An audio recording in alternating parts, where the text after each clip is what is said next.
আমিও ফলো করছিলাম, আমি ফেসবুকে দেখছিলাম অনেককে নিয়ে ইন্টারভিউ হচ্ছে, বেশ ভালো লাগছে। আর যারা ফুটবল ভালোবাসে, যারা বই পড়ে, তারা হয়তো অনেক সময় প্লেয়ারদের পায় না, কিন্তু আজকে যারা এই আইএফএর এই উদ্যোগ বা এরকম ভাবে একটা করা, মানে এটা অনেক প্লেয়ারকে সামনে থেকে পেয়ে যায় বা দেখতে পায়। আমাকে যেরকম অনেক বয়স্ক মানুষ এসে আমাকে ফটো তুলছে, এতে বলছে আমি অনেক বড় ফ্যান আপনার দাদা, এরকম সামনে থেকে দেখবো। মানে এইগুলো ভালো লাগে যে এটার জন্য যে আজকে আমাদের একসঙ্গে প্রত্যেক আগের দিন দেখছিলাম আমি, একদিন দীপুদা এসেছিল দেখলাম, তারপরে প্রীতম এসেছিল। এটা ভালো উদ্যোগ, কারণ এটাও কিন্তু একটা মানে সব সময় যে বই পড়বে তারপরে প্লেয়ারদেরও দেখতে পাবে, খেলার নিয়ে আলোচনা হবে, এটা ভালো একটা উদ্যোগ। দেখো বাংলা ভারতবর্ষের সেরা হয়েছে, এটা তো অস্বীকার করার কিছু নেই। এখন সন্তোষ ট্রফি অনেক টাফ, আমরা যখন খেলতাম তখন আলাদা ছিল, এখন আলাদা।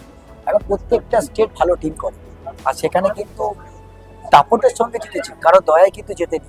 যেখানে সঞ্জয় সেন কোচ এবং প্রত্যেকটা ছেলে যেভাবে পারফর্ম করেছে এবং যেভাবে খেলেছে, হ্যাটস অফ। এবং এই জয়টা আবার বুঝিয়ে দিল যে যারা বাংলা নিয়ে কথা বলে, যে সমস্ত মানুষ আছে যারা বাংলায় থেকে বাংলা নিয়ে কথা বলে, তাদেরকে পুরো চুপ করিয়ে দেওয়া।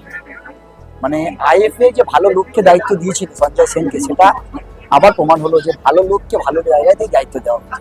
অসংখ্য ধন্যবাদ যে আইএফএ যারা কমিটিতে ছিল, যারা কোচ ঠিক করতে, যারা প্রত্যেকে প্রেসিডেন্ট থেকে ভাইস প্রেসিডেন্ট, যারা যারা কমিটিতে আছে, এক্সিকিউটিভ কমিটি যারা আছে, প্রত্যেককে আমার তরফ থেকে আমি একটা কথা বলবো, অসংখ্য ধন্যবাদ যে এইরকম একটা পরিস্থিতি বা এখান থেকে বেঙ্গলকে চ্যাম্পিয়ন করে আনা এবং ভালো ফুটবল খেলে।